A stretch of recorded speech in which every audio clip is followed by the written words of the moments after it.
On December 1st, 1935, Mrs. William Starkwell, the wife of a New Jersey handyman, gives birth to her first and only child. It is a boy, and they name it Virgil. He is an exceptionally cute baby with a sweet disposition. Before he is 25 years old, he will be wanted by police in 6 states for assault, armed robbery, and illegal possession of a wart. Growing up in a slum neighborhood where the crime rate is amongst the highest in the nation is not easy, particularly for Virgil, who is small and frail compared to the other children.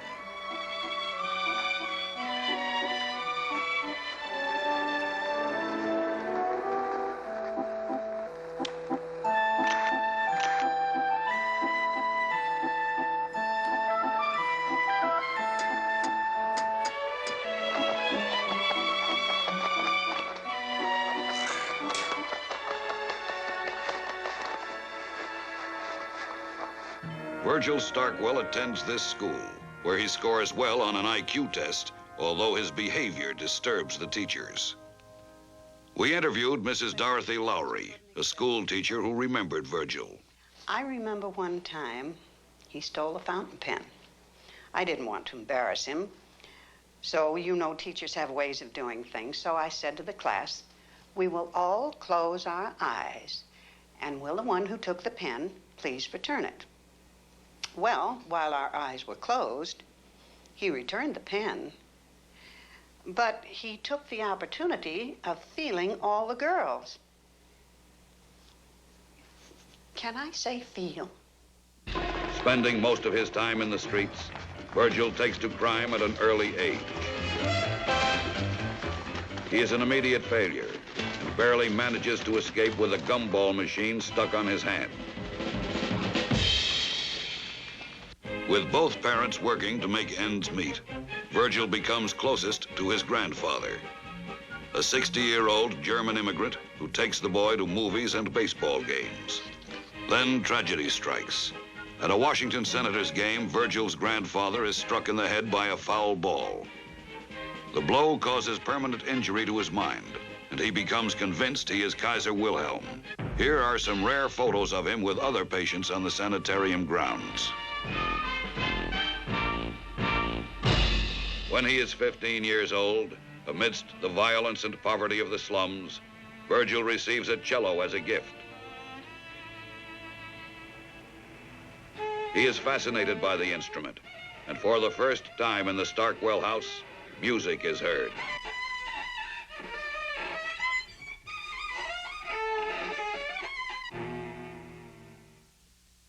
We spoke to Mr. Torgman, his first and only cello teacher. There is not very much to tell because his cello playing was just terrible. He had no idea about tone production. He would just saw it back and forth, just scratch the instrument to such a point that it drive everyone that listened to it absolutely insane. He had no conception of the instrument. He was blowing into it.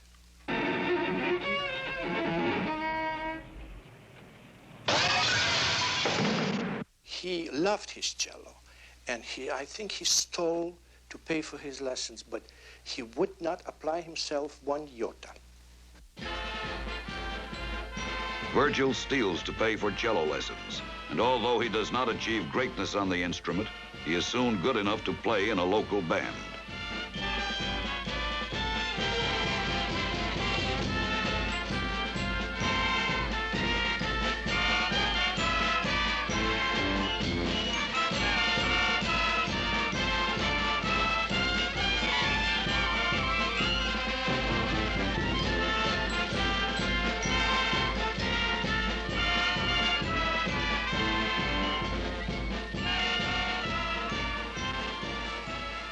A jungle, however, is no place for a cellist, and Virgil soon learns the facts of life.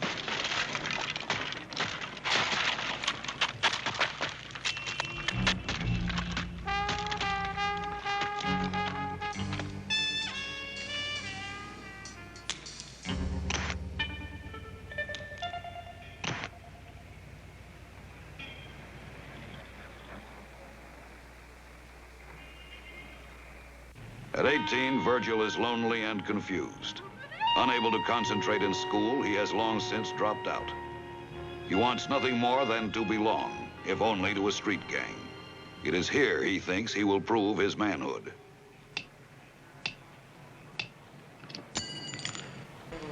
Under constant economic pressure, Virgil turns to the local pool hall as a means of making a living. I'm going to be a pool hustler, he tells his friends.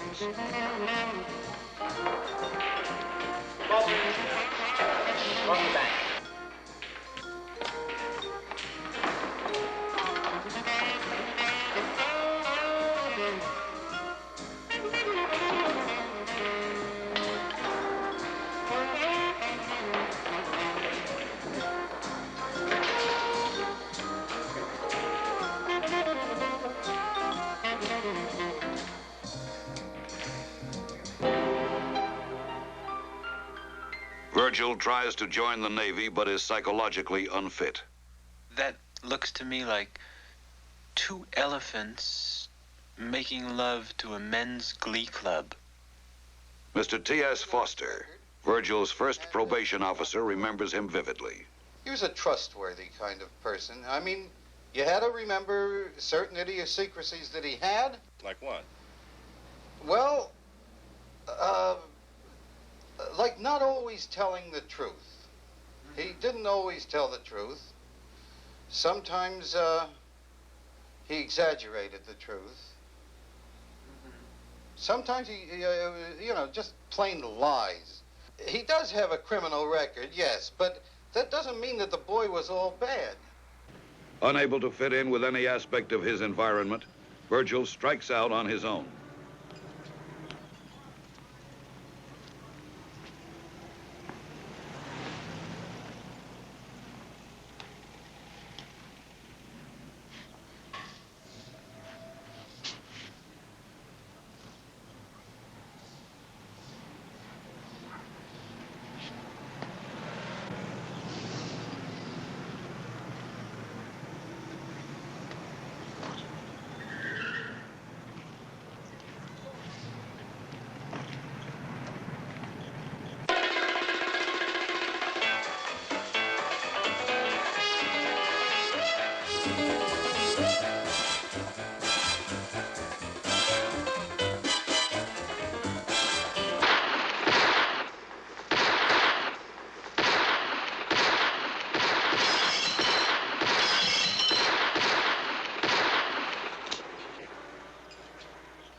In an effort to shed some light on this period of his life, we spoke with his father and mother. They are ashamed of their son's criminal record and so wear disguises. He was a good boy. He was a Oh, come on. If he was a good boy, why are we wearing these? He's rotten. He's a gangster. That's what he is. This is what he is. How can you say that? He was so Kid is a bright, and he gangster. was so Well, talented. bright and talented. And he loved music. He and was you know, an he could have been a atheist. musician. I tried to beat God into him, but it was too tough. He was trying to get away from us and be independent and make his own life and be a human being on his own. I mean, you're a very dominating person. What? You are, and he was trying to find himself. All right, yes. Look, I'll talk to you later about the whole thing. What do you mean later? Vowing that he will never serve his full term, Virgil plans an elaborate escape using a bar of soap and some shoe polish.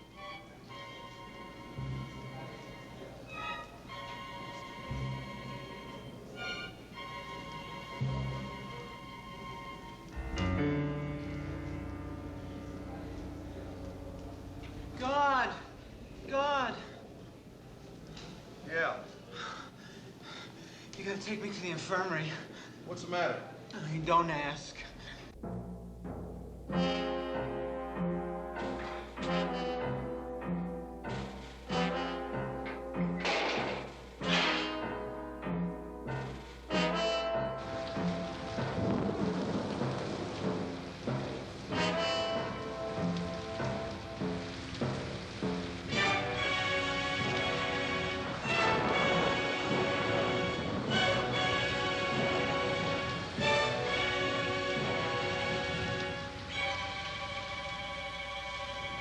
Virgil's attempted escape is dealt with harshly.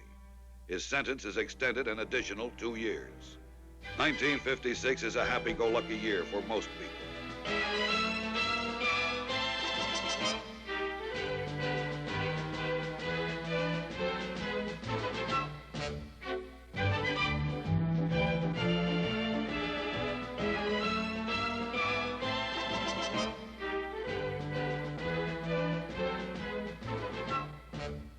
Virgil sees none of it from his tiny cell.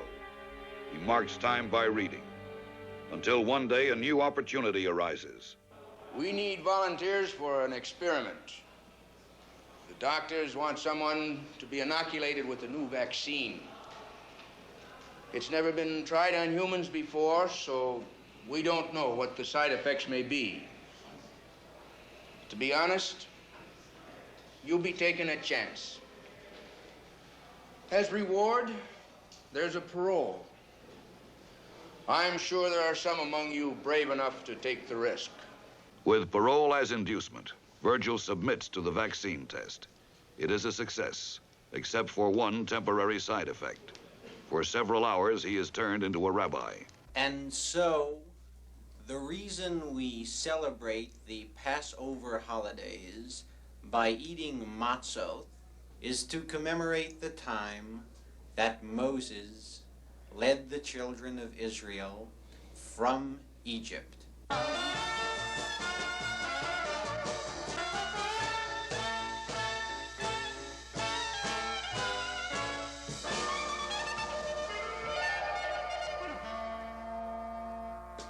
He has so many good qualities. I mean...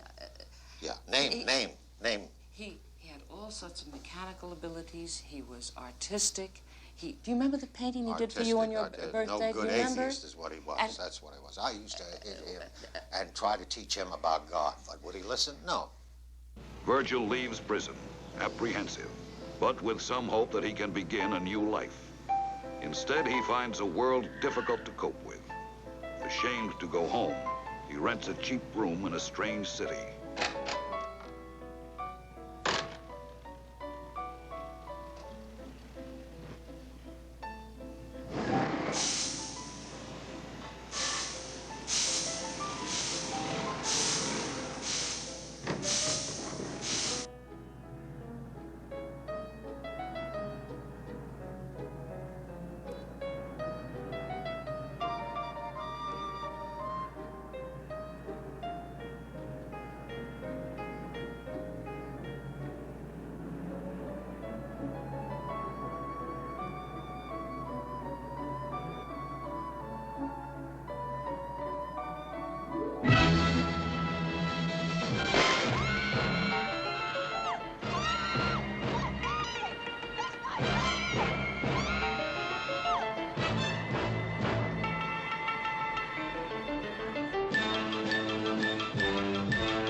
Desperate and broke, Virgil tries to support himself with small crimes. Here he attempts to rob a local pet shop.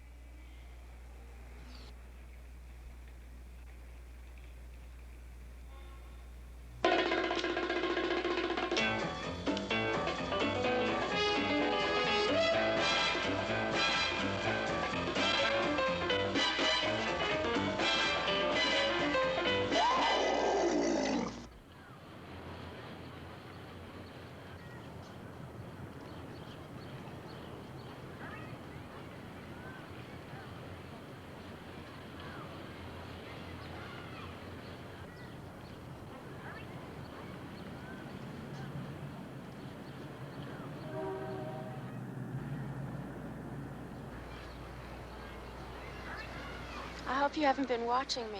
I'm not very good. I was strolling down here just now, and I noticed that you were drawing something, and I thought that I would... You can look at it if you want to. Can I? It's not very good. Oh, I wouldn't say that. I think that's wonderful. This is not very good. Well, I think that's very good, actually. I would have that. But I think you could probably make cash. Are you an artist? No, of course I'm not an artist. No? Well, no. What do you do? I'm a laundress. Laundress?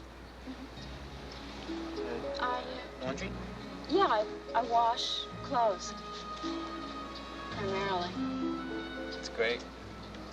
No, it isn't. I like it, but it's not particularly interesting. What's your name? Louise. What's yours? Virgil. Stockwell. Virgil Stockwell. What do you do? What do I do? What do I do? I'm play the cello. Oh, that's fantastic. Yes, I'm a cellist. It's a wonderful job. Are you with the Philharmonic? Yes, I am, actually. Oh, that's fantastic. Yes, I'm with the Philharmonic. It's quite a good group. Yeah, well, I dress like this because I'm just off work now. Say, could you, can I interest you in going for a walk at all? Okay. I know I was in love. First of all, I was very nauseous. You know, I never met such a pretty girl, and I guess I'm sensitive because, you know, real beauty makes me want to gag. Plus, I don't know how to act with girls. You know, I'm shy. I'm just nervous around women. I have a tendency to dribble. And, you know, the only girl that I had known was a girl in my neighborhood, and it was not an attractive girl. And I used to make obscene phone calls to her, collect, and, you know, she used to accept the charges all the time, and nothing ever happened. And here I'm lying through my teeth. I mean, I can't tell Louise that I was in jail and that I rob and steal and never did an honest day's work in my life, because, you know, a lot of people hold those things against you. But she was so sweet. We just walked in the park, and I was so touched by her that, I don't know, after 15 minutes I wanted to marry her. And after a half hour I completely gave up the idea of snatching her purse. I wanted to tell her, actually, that I wasn't with the Philharmonic, but she was so impressed by it. And once she asked me some questions about Mozart, and she got suspicious because for a minute, you know, I couldn't place the name. I don't know. When it comes to women in prison, I remember the psychiatrist asked me if I had a girl, and I said no. And he said, well, do I think that sex is dirty? And he said it is if you're doing it right. You know, all I know is my heart was really pounding, and I felt a funny tingling all over. You know, and I don't know, I was either in love or I had smallpox.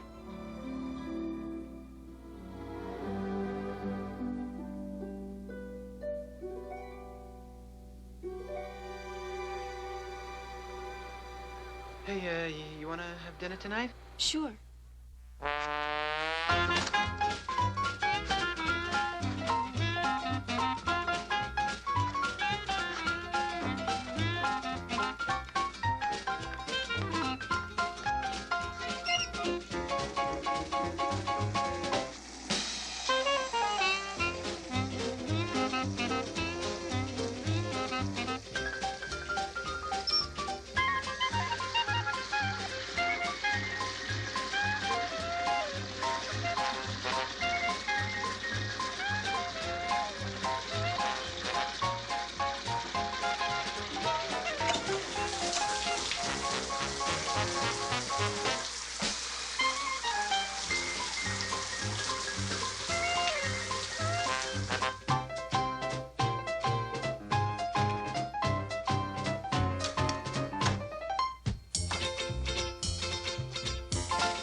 You're very beautiful. I really mean that.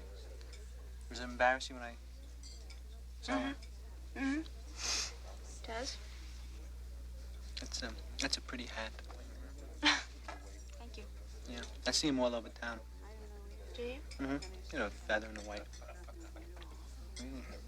I haven't seen any. Oh, yeah, they're on sale downtown. I passed them. I was walking around the streets. I passed them. There were millions of them. In that one of those bins.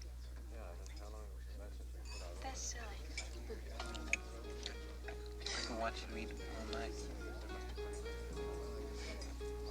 Why? I don't know. It's so pretty when you stick the burger in your face like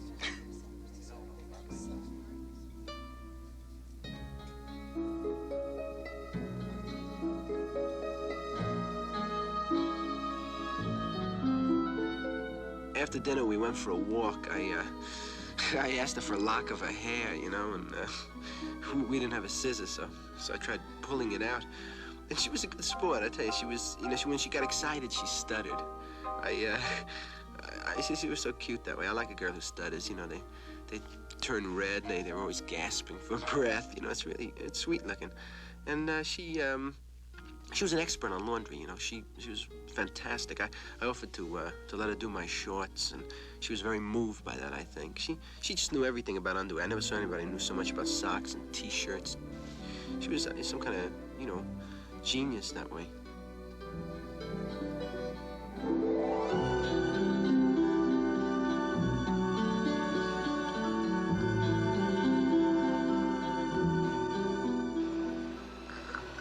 Good night, Virgil.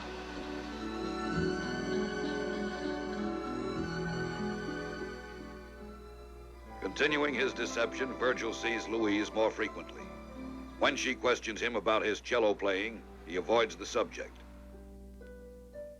In order to better understand Louise, let us examine her background briefly. Adopted at age 2 from a cruel and impoverished orphanage by a career military man and his wife, she was subjected to an upbringing of extreme discipline, which left her shy and withdrawn. Never having a real home, she lived on army bases, while her father pursued a brilliant military career that after 30 years catapulted him to the rank of corporal. Her mother, an alcoholic, turns to religion for comfort and quickly becomes a fanatic. She responds to Louise's need for love by beating the child and claims to have conversations with God in which they discuss salvation and interior decorating. Destitute and in love, Virgil attempts to change his life with one bold stroke.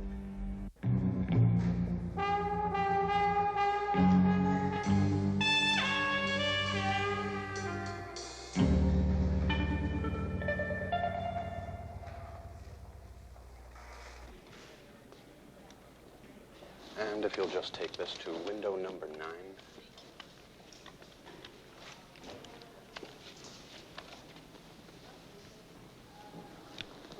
What does this say? Can't you read that? I can't read this. What's this? Act natural?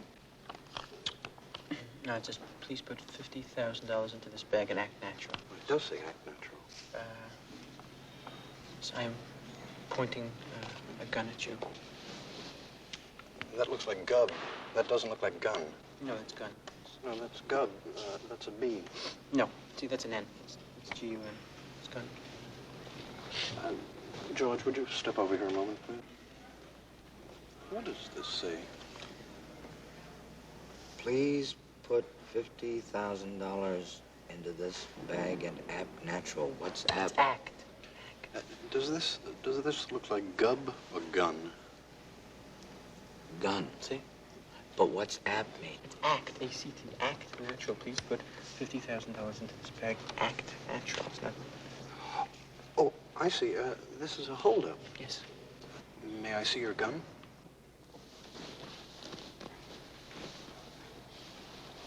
Well, you'll have to have this note initialed by one of our vice presidents before I can give you any money. See, I'm in a rush. What? I'm in a rush. I'm sorry, but that's our policy. The gentleman in the gray suit. That's G-U-N. I'm Gun? pointing. Yes, Oh, that's a B. That's I'm pointing gub. a gun at you. Gun? That's G-U-N. Well, that's gun. a B. That's gub. No, excuse me. That's an N. Miss Frank. I am pointing a gun at you.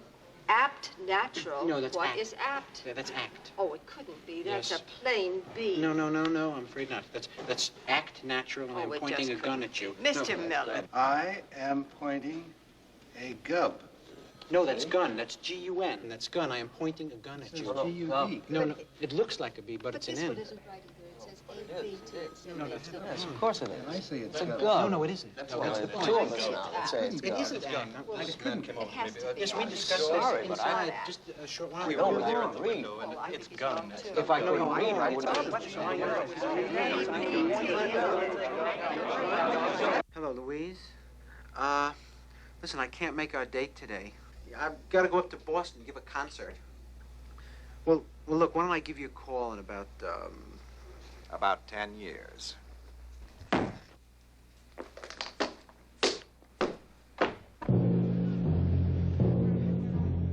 Virgil Starkwell is apprehended in the act of bank robbery.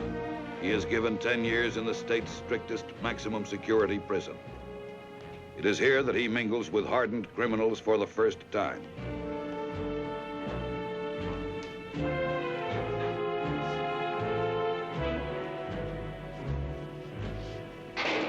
The prison has not been built that can hold me, Virgil tells another inmate, and I'll get out of this one if it means spending my entire life here.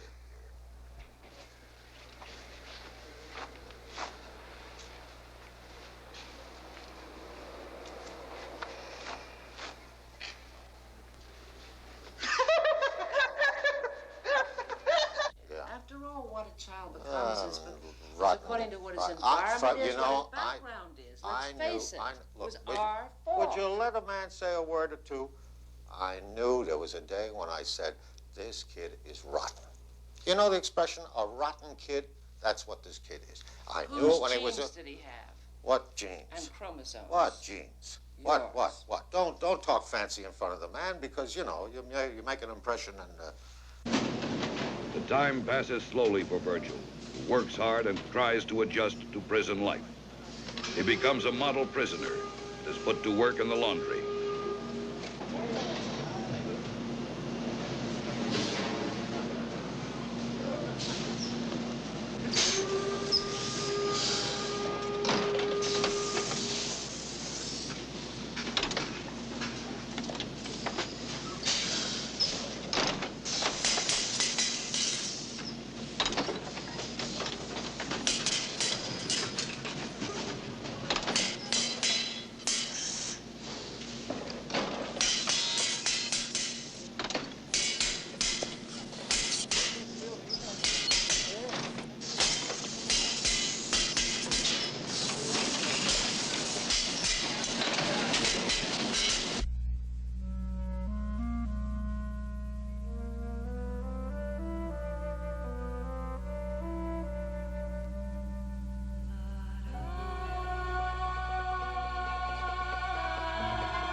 Visitor, Starkwell.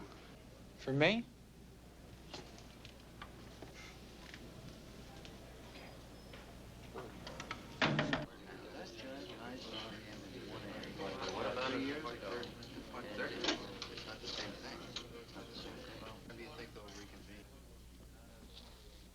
I'm not with the Philharmonic.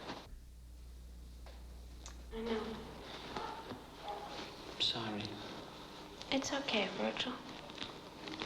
You don't mind that I came to see you, do you? No, I'm happy to see you. Good, How did you find out I was here?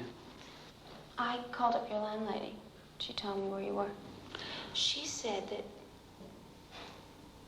Virgil, did you rob a bank?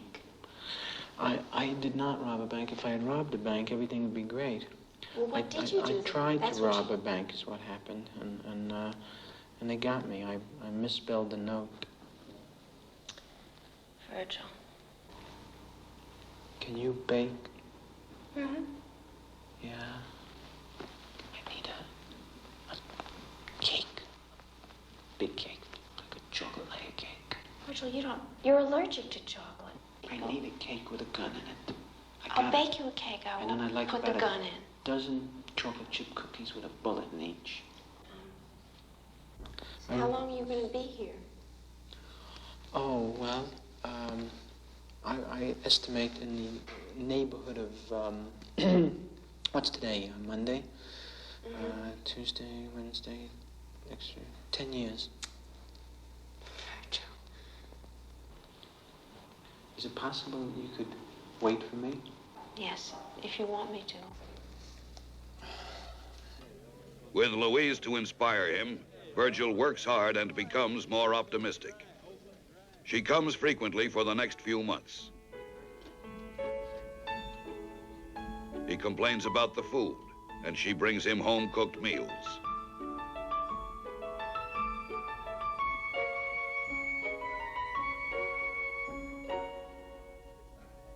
Louise's impact on Virgil is discussed here by Dr. Julius Epstein, a one-time prison psychiatrist who recalls Virgil.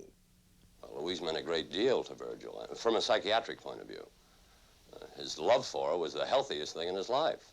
It was genuine and clean, not like some patients I know. She ain't gonna wait, Virgil. They think they can, but they never do. You know, I've become eligible for parole in a year and a half. Yeah, well, that's nice. With any luck, maybe 2 or 3 years, you'll get out of here, huh? Could be a lot shorter. What do you mean? It means we got this proposition we want to talk over with you. What kind of proposition? Like next week, 5 of us are gonna make it out of here. Now we need an extra man.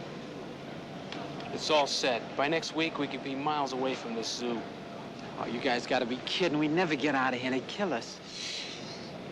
We got out of rougher places than this. Hey, look, why don't you just think about it, huh? Ain't no broad gonna wait around for years for you, no matter what she tells you in that visiting hall.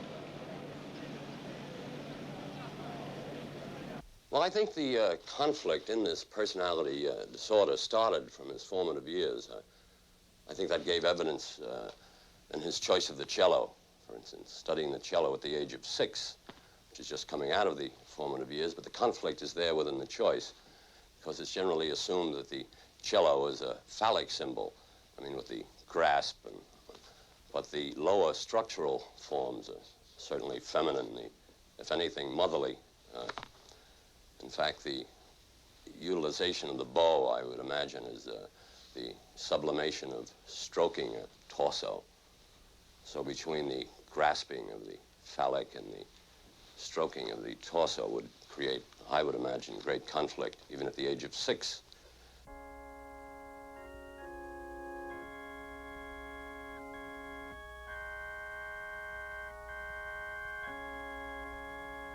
Virgil Stockwell becomes part of an escape plot.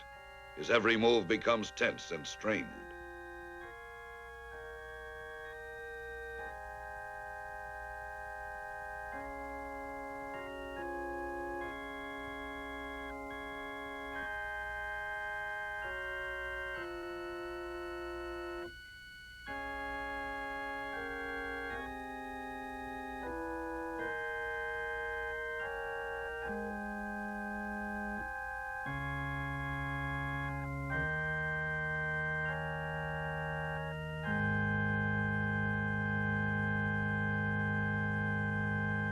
Take the guards on our floor with us, so be ready in case there's some trouble.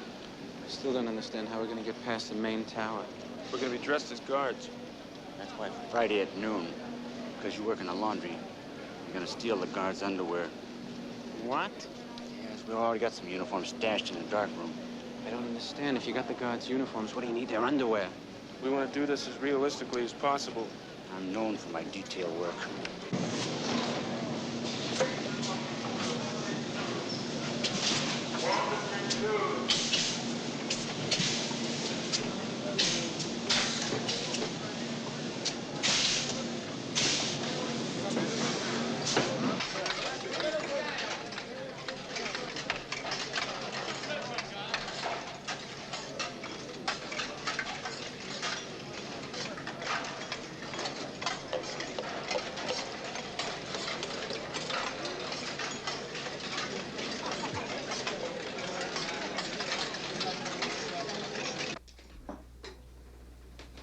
Sir, we can't find our underwear. I think something's up. We better keep our eyes open.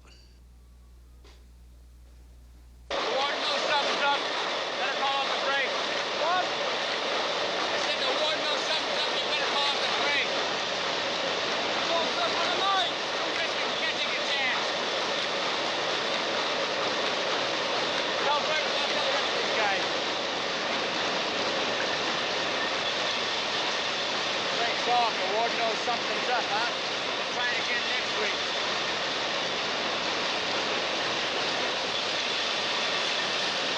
The warden wants to see you. Come on.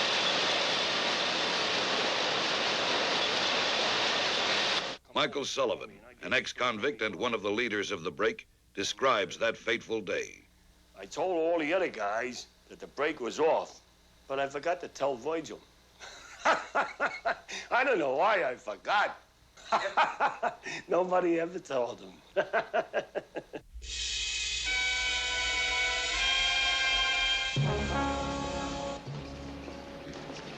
All ready. What? Huh?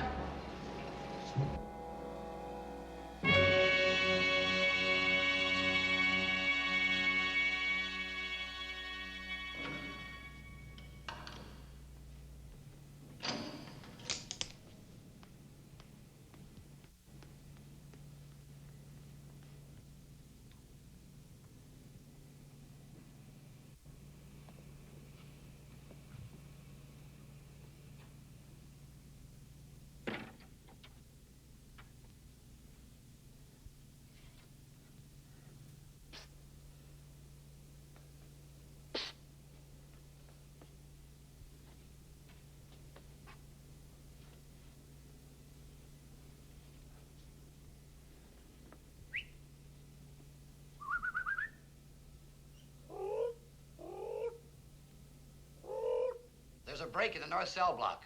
Notify the warden immediately.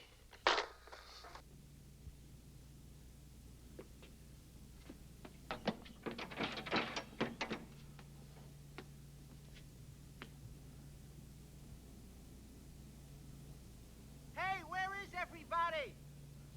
We called the break off. You called the break off? Yeah. Why didn't somebody tell me? Did you hear that? Virgil's out there by himself. Could somebody possibly sneak downstairs and let me back in?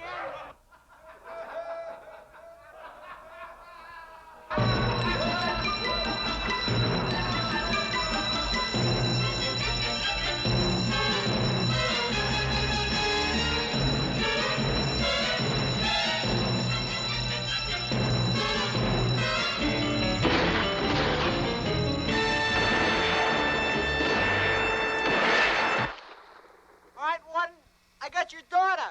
Wait! Hold your fire, men! Let me go or she gets it! What is she doing down there? She was kissing Kowalski! Is Kowalski a midget? No! He's not a midget. What did he say? He's not a midget.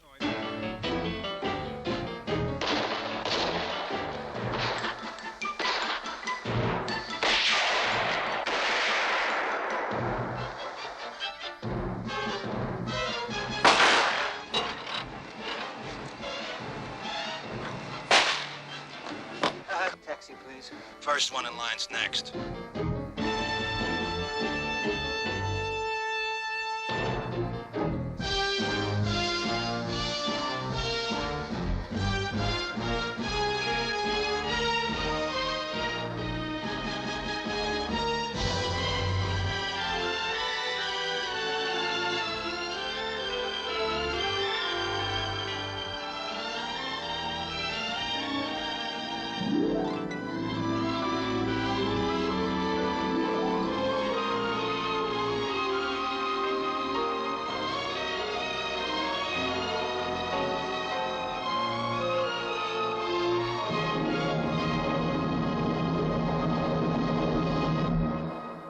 On July 11th, Virgil and Louise marry. It is a simple ceremony following what he later described as a deeply moving blood test. This was the happiest moment of my life. I just wish my parents could have been there. We weren't aware I mean, of this. am I right? Am I right? You know, be honest. I mean, he turned out to be punk. Punk. They take up residence in another state, and living on Louise's small savings, they move into a cheaply furnished flat. They are poor, but for the moment at least, safe from the law. When these innocent pictures were taken, they were both unaware of the incredible series of events that were to come.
Oh, what's the matter, Virgil?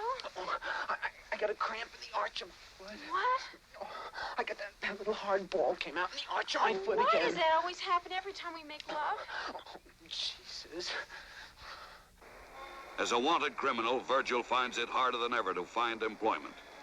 He secures a little work selling encyclopedias door to door, but the job proves too much for him. He is forced to take to the streets, and for a while he earns a meager living selling meagers. We're going to have a baby. Get out of here. No, we're going to have a baby. I went to the doctor. We're going to have a baby. That's my present for Christmas. All I needed was a tie. Aren't you happy? I don't believe it. No, Virgil, really? Well, how did it happen? What do you mean, how did it happen? Well, you mean because at night when the two of us... Mm-hmm. And that's what happened? Mm-hmm. In the spring, Virgil and Louise are blessed with a son. They name the boy Jonathan Ralph Starkwell, after Virgil's mother.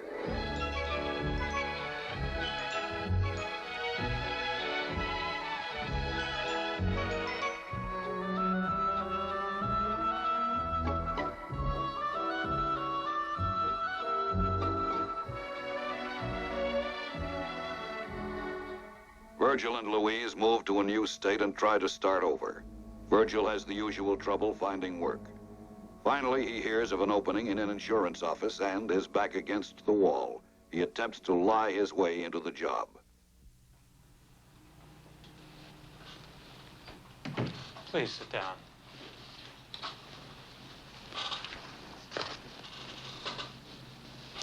Name, please.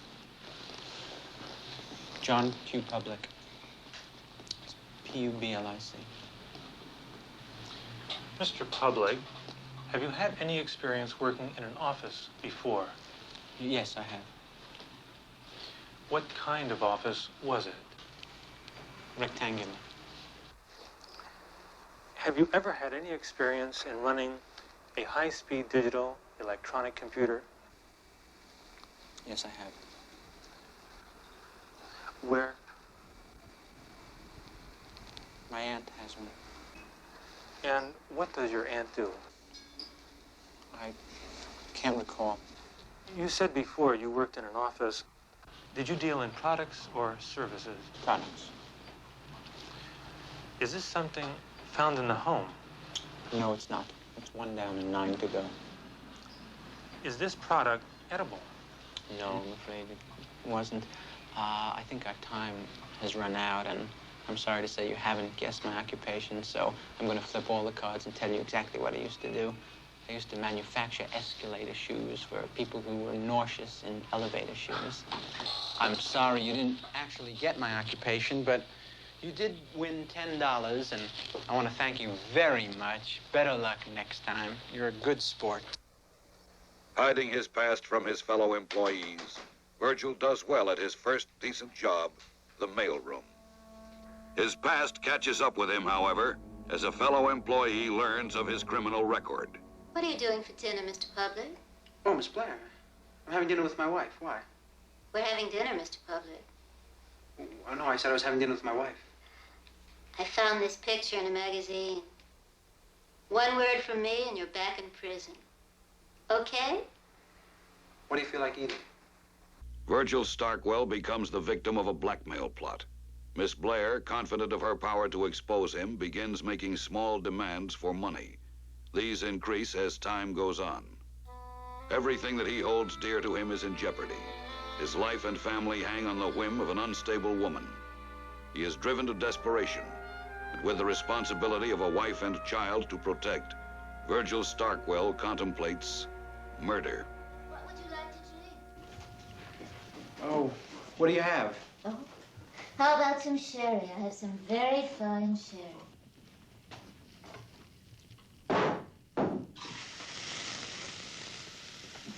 What's the matter?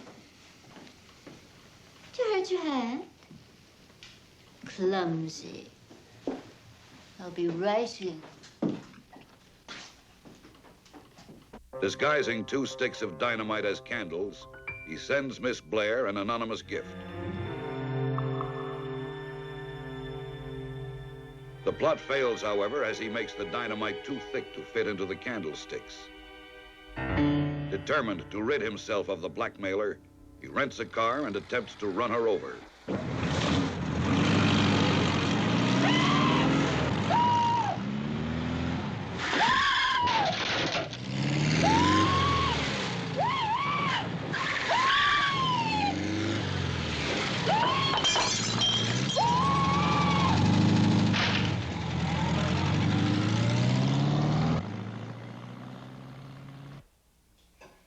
You know, I think somebody's trying to kill me. Oh, don't be silly. When I came home from work last night, there was a car in my living room and tried to run me over. Car, must be your imagination. No, Who'd try and kill you? I don't know. I have no enemies. You didn't tell anybody, did you? No. You can do the carving.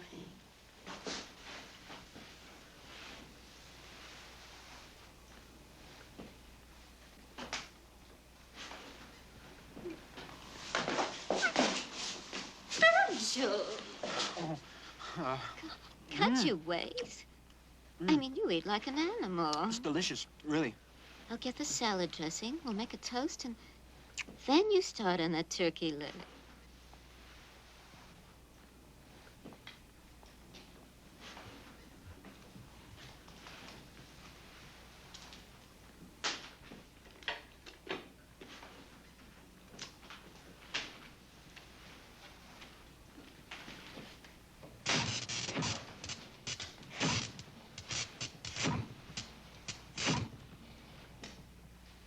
What are you doing in there? I'm just creating the proper atmosphere, dear.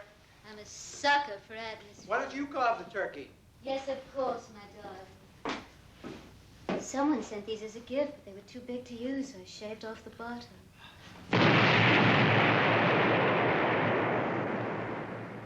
With law enforcement agencies on his trail, Virgil takes his family and heads south.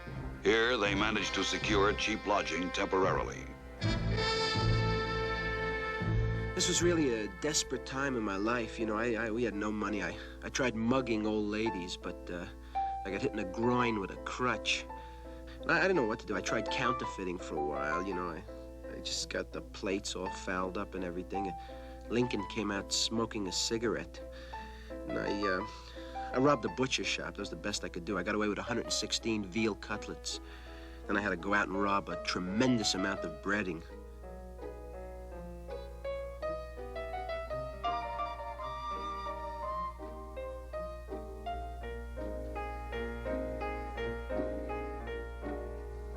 Their money gone, and with food scarce, the Starkwells live like hunted animals.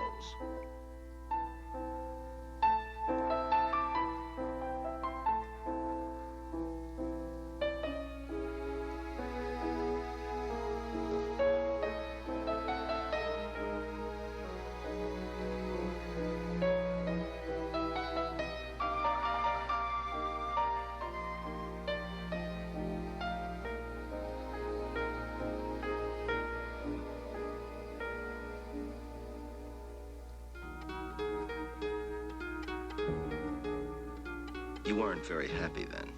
Oh, no, this was the low point of my existence. I was thinking of getting out of crime altogether, maybe becoming a singer or something. Must have been a very tough decision for you to make. Yeah, it was really tough, but my family was starving, and I'd already filed for bankruptcy, you know. I see. Well, what prompted you to go on? Oh, well, I came up with an idea for a robbery that was so fantastic and so brilliant that when it was over, it was considered a real work of art by all the guys in my cell block. They must have looked up to you. Well, you know, those guys are mugs. I'm gonna rob a bank. Oh, no, Virgil, not again. Yes? I think so. I think that's our only way out of this mess is for me to... There's a little dinky bank in Ross County, and I think if I could get 2 or 3 good men, I could get in there and get it, and we could go down to Mexico or up to Canada or... But Virgil, what if you got killed? No, don't worry. Nothing to worry about. I know how to use a gub. No, it's gun, Virgil. A gun. I'm sorry. Did I say gub again? Yes.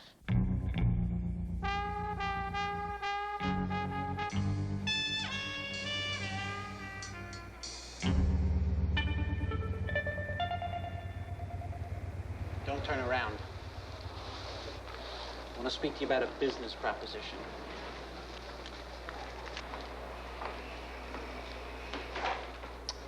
It's a bank job. A couple of guys and myself going to get together about 4 weeks from now. $250,000. We walk in and take it like that. It's an easy job. Figure we just pull up, take it.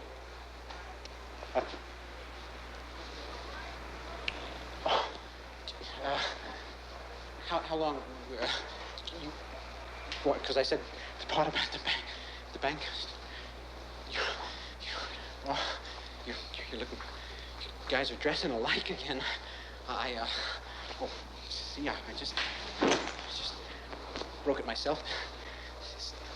All the boys in the neighborhood went wrong. It wasn't his fault. We just didn't have time for him. We were working so hard. Would you like to see my stamp collection? What do you mean, I stamp have a collection, collection William? of stamps.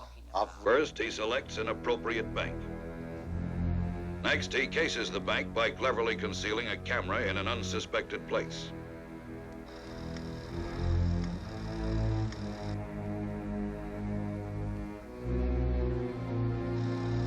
That night, a meeting takes place. Among the ones chosen are some of the most sinister names in the underworld.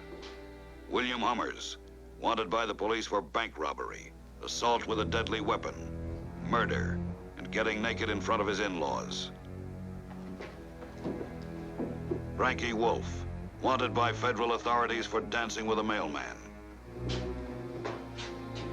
A.D. Armstrong, wanted all over the country for arson, robbery, assault with intent to kill, and marrying a horse. All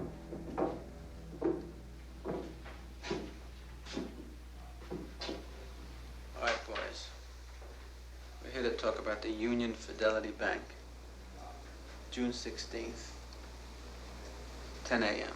What you're about to see are films of the Union Fidelity Bank. We're going to see them just once. Then to destroy the evidence, we're going to eat the film. It'll be buffet style. You can just help yourself, take plates. There's potato salad over there, and my wife made coffee. These films could save your lives.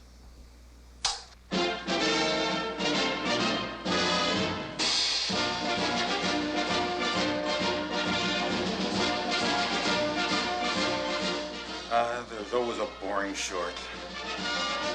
He'd have the gang over for meetings, and I'd put out little trays of pretzels and bullets. And I had to. He's my husband. We got this film camera. We got lights. We got a truck. And the idea is we pull up in front of the bank and we look like we're making a movie. We play the actors. But we needed somebody to be the director. Birch, I got the perfect guy. An ex-con I did some time with by the name of, Fritz. I will be the director. I once was a film director, many years ago, before movies had sound. I worked with John Gilbert, Rudolph Valentino, with Ruth and Gehrig. Ruth and Gehrig were baseball players. I was also bat boy for the Yankees. The fools in Hollywood didn't recognize genius.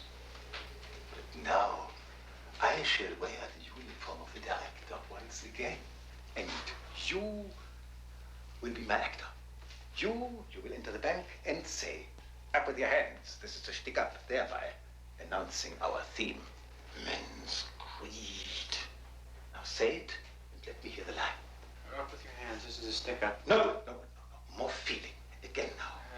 Fritz, this is a bank robbery, not a movie. Oh, yes, of course. Oh, forgive me. I will be fine when the time comes. Thank you all. Everybody, take 5.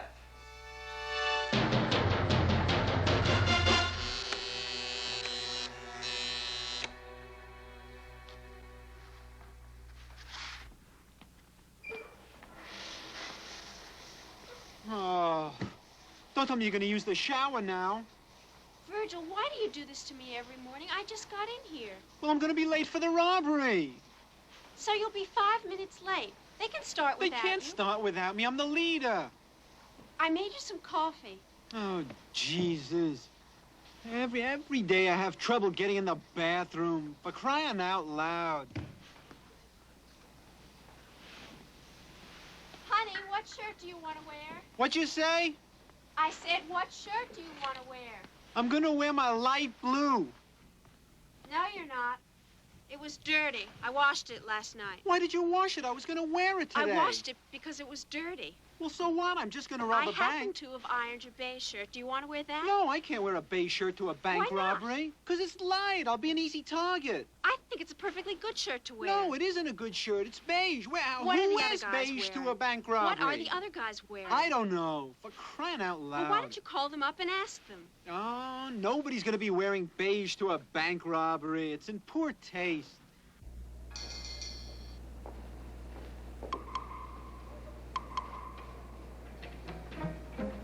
June 16th, 9 a.m. The days of planning are over. Virgil and his accomplices depart from his hideout and proceed toward their destination.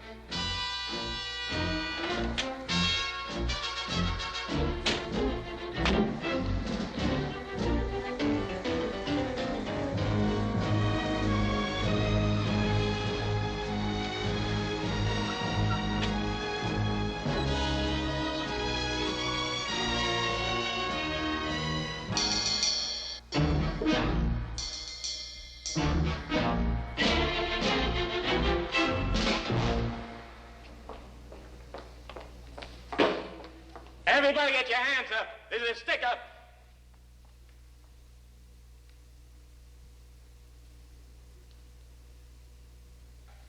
Hey, what are you doing here? We're holding up the bank. We're holding up the bank. Oh, no, I'm sorry. We're holding up the bank. We're holding up the bank. Oh, no, we were here first. Look, could you come back tomorrow? We'll be finished by then. We've been planning this for months. We're not going to have it ruined by a jackass. All right, we'll take a vote. How many people here would like to be held up by this group? Right, now, how many people would like to be held up by our group? Now, beat it. You call this a bank robbery? I yelled action 5 minutes ago. Is that the way to pick up money? No, you hook. No. What's going on in here? There's a million cops outside. Let's get out of here. All right, back over upstairs.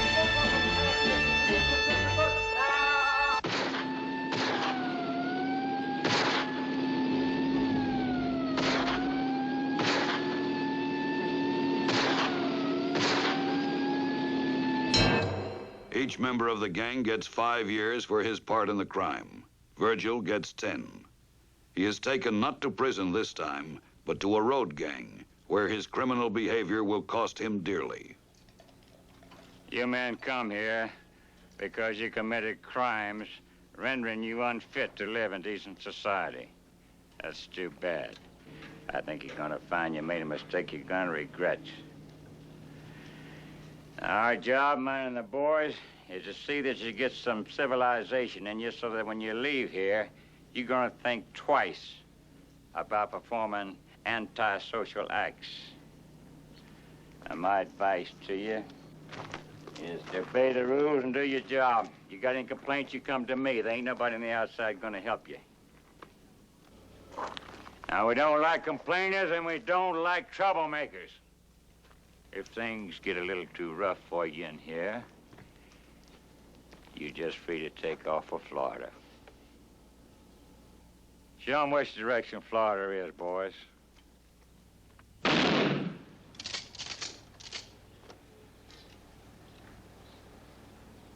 Any questions? Do you think a girl should pet on the first date? What? I mean, if both parties involved are mature and liberal. Gonna see Miss Liza. Gonna go to Mississippi. Gonna see Miss Liza.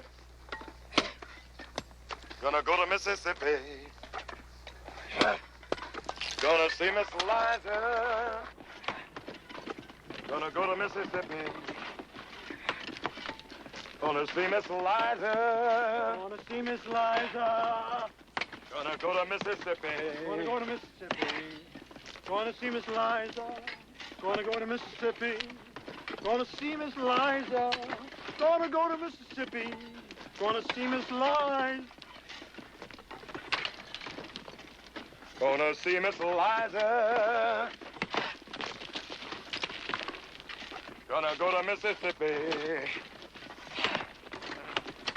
Gonna see Miss Liza.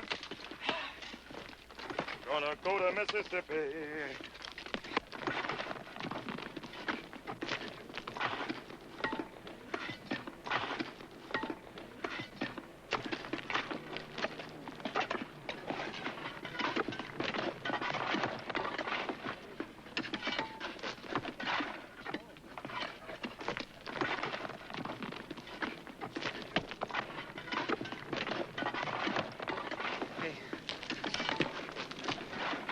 You think you got a good enough aim with that hammer to knock these bracelets off me?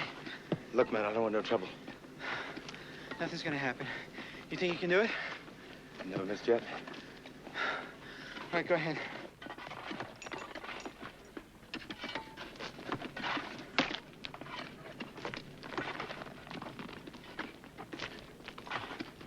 Sorry, man. First time?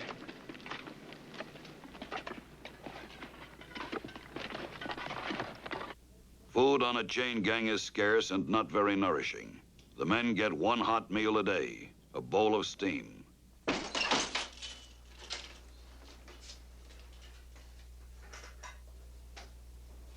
All right, boys. Who didn't give me a good day's work?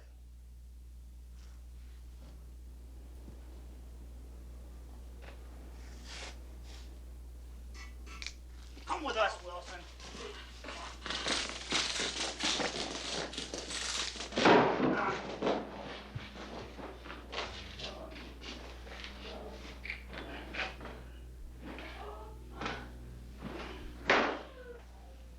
What's the matter, Starkwell? Can't you take it? Come on, I want you to see this so you'll know what you got to look forward to.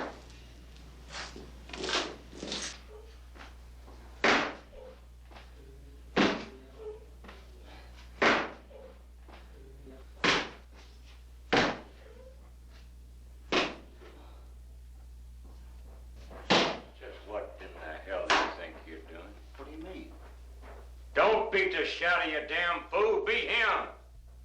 Oh, him. The time drags by in an endless grind of back-breaking labor. Brutal discipline is common under the hot sun. The men are not even permitted to faint without written permission. Virgil complains, and he is severely tortured. For several days, he is locked in a sweat box with an insurance salesman. Hi, I'm Joe Green. I represent the Ajax Widget Insurance Company. I'd like to talk to you about your insurance. You're about 30, right? You know, I think the best thing to do would be get straight life plus a little term. And how about dental and medical? We've got this major medical. It's a good deal. At the end of each workday, the men are chained to each other by the ankle in groups of 6, making movement slow and painful, and escape impossible.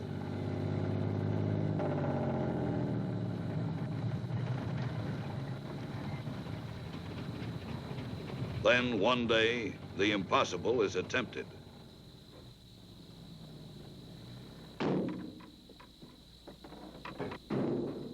See that field?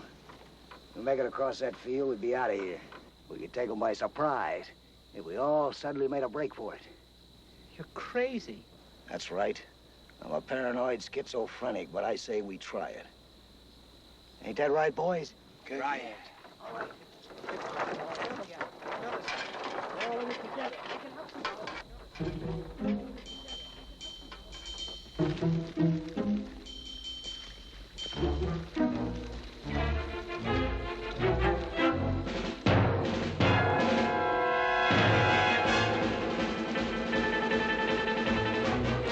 I'm not with them. I want to stay. All right, everybody split up.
My car broke down. Can I use your phone? Of course. Come in.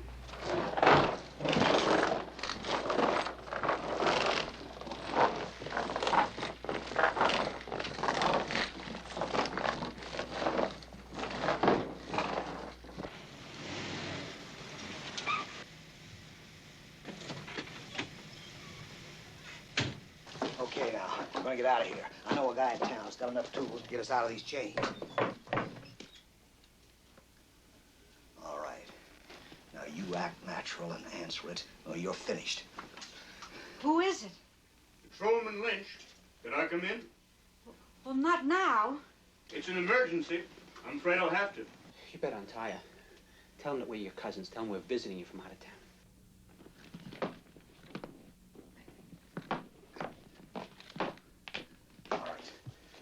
One false move and you're finished. What is it? I hear there's been some trouble up at the prison.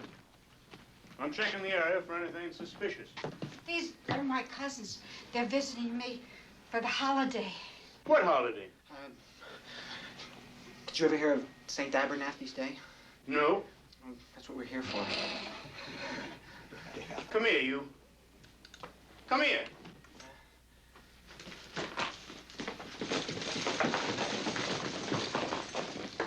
Do you think your cousin is safe living here all alone? Look how close we are to the prison. Look out here. It's just a few miles down the road.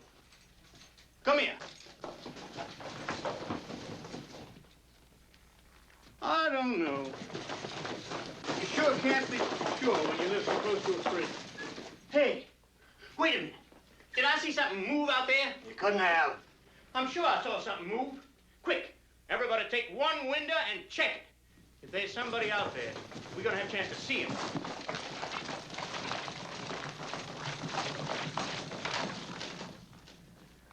Guess it must have been my imagination.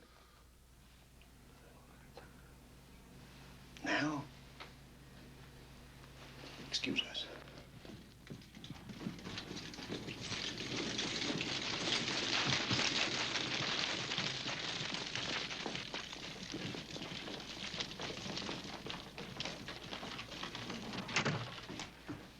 They're escaped convicts. Really? They've broken in. Didn't you notice how they all moved together closely? They're chained together at the ankles. I thought they were just a close family. Okay, boys, the game's up. The old lady must have told. You're going back to that prison, and this time, you're gonna stay there.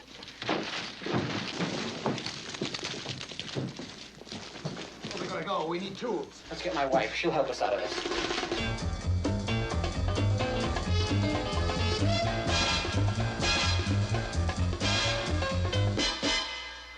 Virgil, if you'd only listened to me and gone straight.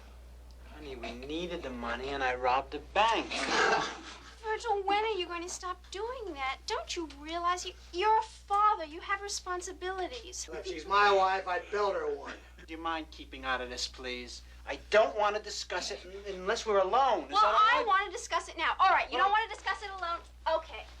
I'm going to the next room, and I want to talk about it right now. I can't come in alone. I'm chained to this. I'm never going to be alone unless we go someplace where they got tools or something. These guys are with me for good now. How do you think I feel? I'm a young woman sleeping alone here every night. Darling, look. Don't you think that means something to me? How do you think I feel? I think back to the days when you were in the Philharmonic. I was never in the Philharmonic. We used to lie in bed. You used to make love to me. You used to recite poetry and play with that doll you got. Very long fellow. Darling, look. You guys look away from it. Sweetheart, don't you know that no matter what happens, you're always going to mean the same to me? You stop giggling. You'll always mean the sun and the earth and the moon to me. Oh, Christ. I like it. With Louise's help, the chains are removed from Virgil's ankles. Once more, the family takes flight. Feeling guilty about their son's education, Louise tries tutoring him.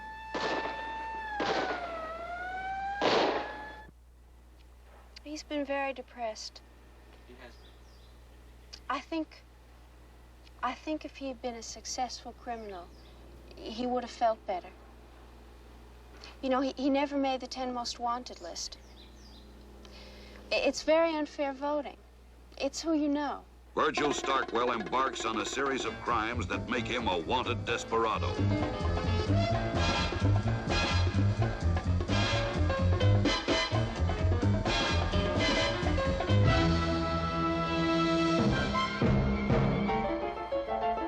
Here he attempts to rob the vault of a bank, but finds a family of gypsies are living there. By the end of 6 months, the FBI regard Virgil as a menace. Although he does not make the 10 most wanted list, he does win Gangster of the Year award and is asked to speak at many luncheons and universities. For the end of the story, we spoke to Mr. Daniel Miller, an FBI agent and author of the book, Mother Was a Red. The FBI actually wanted Virgil very badly. Mr. Hoover was quite upset by Mr. Stockwell and his activities. In fact, he confided to me on several occasions. I can remember one very well after a bowling match on Thursday night. And when she said he couldn't sleep nights, he was smoking a little too much. And he thought that this criminal, as he put it, might very well be part of a subversive plot. Obviously an atheist and a pinko, and trying in general to disturb our society. We finally traced him to a cheap neighborhood down in Lower East Side of New York, where he was living at the time in a very sleazy, rundown tenement house. Verge, I remember him. I used to live with him, as a matter of fact, in the same rooming house, that is.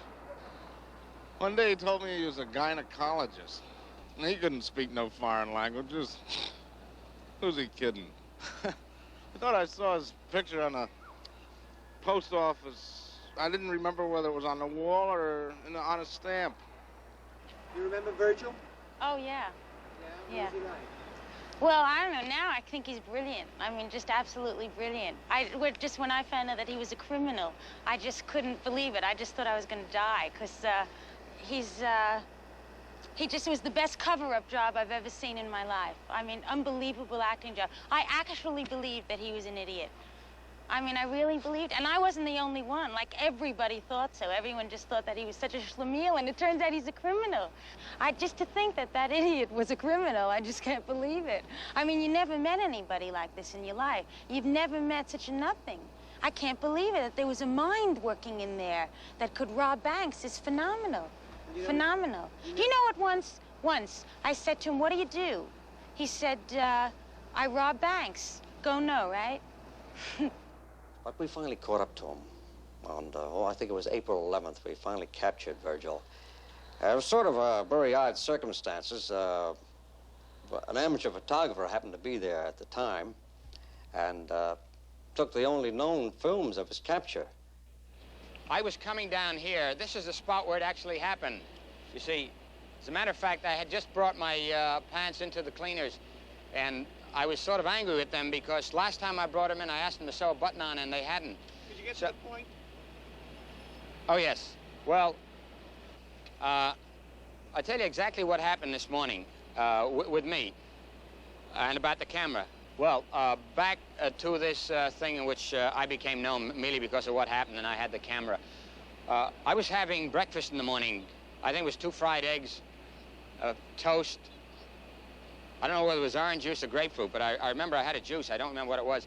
But at that time, it was orange juice, that's right. In fact, I've got them right here. I'd like to show them to you. The very last films of Virgil Stockwell being captured by the FBI. All right, get your hands up. This is a sticker. Hey, I know. Virgil Stockwell. That's right. Eddie, what, Haynes? That's right. We were in the marching band together, right? You played the cello. You were always there. I was trombone, first trombone. Isn't that funny? My God. Hey, what are you doing? I'm with the Philharmonic. Hey, no kidding, that's great. Gee, I was just talking to someone, Oscar Sunken, about the great times we used to have together, remember? They were hilarious. You remember when we got caught taking a shower in the girls' locker room? I do. I never saw anybody so embarrassed. I'll never forget your face. Right? My face, you dropped the towel. You dropped the towel, too? Let me have your watch, will you? Yeah, sure. Hey, remember that we painted the car yellow? The right, on Halloween, I remember that. That's right, it was Halloween. That was really fun. It was yellow stripe. That's right, like a barber pole. Hey, keep your hands up, or I have to shoot you. Yeah. Oh, jeez, did you remember the football game? You fumbled the last play. Right, and you picked up the ball. That's right, and then I ran the wrong way, and everybody was yelling, go back, and I thought they were cheering. Right. You can't beat the good old days. Oh, the good old nice ones. Shirley Citron, remember? Oh, sure. Wallet. Wallet. I didn't hear you. Well, look, it's been great speaking to you, really. Oh, it's so nice to see you, Virgil. Yeah, you too. Take it easy. Maybe I'll see you again. Yeah, best of luck to you. Okay. Virgil, I just realized. Yeah. I'm a cop. No kidding. How's it Yeah. going? Oh, it's a great job. Yeah? I get a pension in a few years. Do you remember when we went up to the building? Virgil Starkwell is tried on 52 counts of robbery and is sentenced to 800 years in federal prison. At the trial, he tells his lawyer confidently that with good behavior, he can cut the sentence in half. Virgil, now that you're caught and are facing a very long prison sentence, do you have any regrets about choosing a life of crime? I think that crime definitely pays, and that you know, it's a great job. The hours are good, and you're your own boss, and you travel a lot, and you get to meet interesting people, and I just think it's a good job in general. What about your cohorts? What has ever happened to them? All of the many guys you've been associated with in various gangs. A great many of them have become homosexuals, and some of them have entered into politics and sports. Well, how do you manage to spend your time in prison? Do you have any hobbies or anything? I do. I've been working on. I've been doing a lot of stuff in shop actually, and I'm very skilled with my hands. You know if it's raining out?